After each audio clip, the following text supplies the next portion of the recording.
Cleveland at Houston. Like you said, it popped for about 4 hours. I missed it. I didn't see it.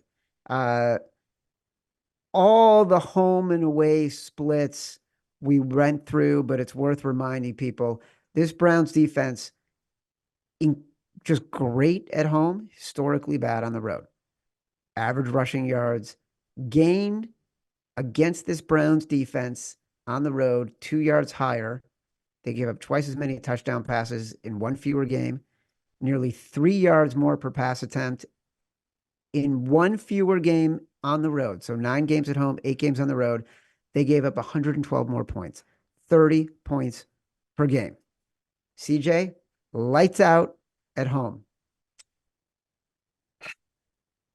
I actually think it will get back to 3 on Sunday. Nobody's going to stop. The public is not going to stop betting the Browns. So I do think there's going to be a chance to get the Texans at +3. But I want to get your take right now because I think this may be one of our Foxhole or big balls. I don't know, because I did want to get there with you, but even when I was reading Evan's article, it's like the number one, it's the number one defense in football. I mean, you just gave away the splits. This is how dominant they were, though. They were still the number one defense in all of football when you put all those numbers together. Their home and away splits, um, facing a rookie QB and a rookie head coach. And I think Evan put in his article, the last time this happened, it's 0-3, right, Ev? When a rookie plays against the number one defense in the playoffs, they're 0-3 straight up. So me and you are basically betting on this being a two-point game if you're taking the 2.5 right now in Houston. That's why it's like I want people to get the 3 because it's just such nice insurance to have, especially in the playoffs. You want that. You really do. And I don't want people to be buying points here. Like, I'd rather get it naturally. So I'm hoping Chad's right. But from my view, it seems like the books are taking a position here. Like the fact that they did move it back to 2.5. And like Chad said, every book you look at, all the money is Brown's money right now. Everyone is grabbing that 2.5 with Flacco.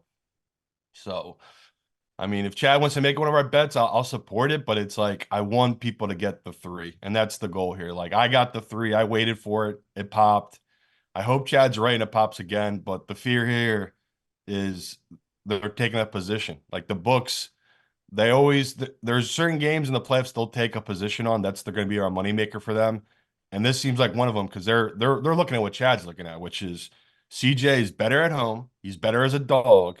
And this Browns defense is just simply a different team on the road. So if you want to know who the books and the pros are backing, it's going to be Houston. Like I thought it was gonna be more split the way it's looking, the more this week has gone on. It just seems like that's the side of the books and the pros. So it totally makes sense why you like this early on. It took me for a while to get there. I was just like I was fighting with the number, but Houston is the right side as a bet here. The only reason I'm mentioning it as a Foxhole potential is we don't have that many options. And No, we don't. we don't like as we go, we already did the Rams, as Simon says. Yeah. We already did the Bills as the exec decision. And so there's only a handful of games we can look at. I want it to be at 3-2. Like when I woke up I this know. morning, I wanted it to be at 2.5. And I wanted to say, all right, folks, our Foxhole is going to be the Texans at +3. I mean, I wanted it to be at 3 when I woke up. It was still at 2.5. So that's my concern is we're not going to get to 3. And we both know we like the Texans here. We can go through the games. Like we don't have to make the choice right now. No fucking graphics yet, Tito. Okay. Let's just hold off. I'm not going to make a decision yet. I'm just putting out on the board that we're going to have a conversation about it.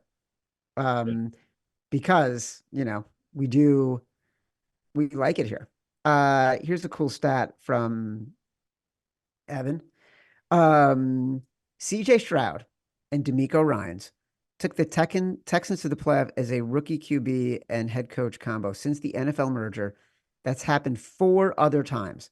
Andrew Luck, Chuck Pagano, Mark Sanchez, Rex Ryan, Matt Ryan, Mike Smith. Remember Mike Smith from the Atlanta Falcons? And Loved them. incredibly, this is what makes it so cool. Joe Flacco and John and John Harbaugh from the 2008 Ravens.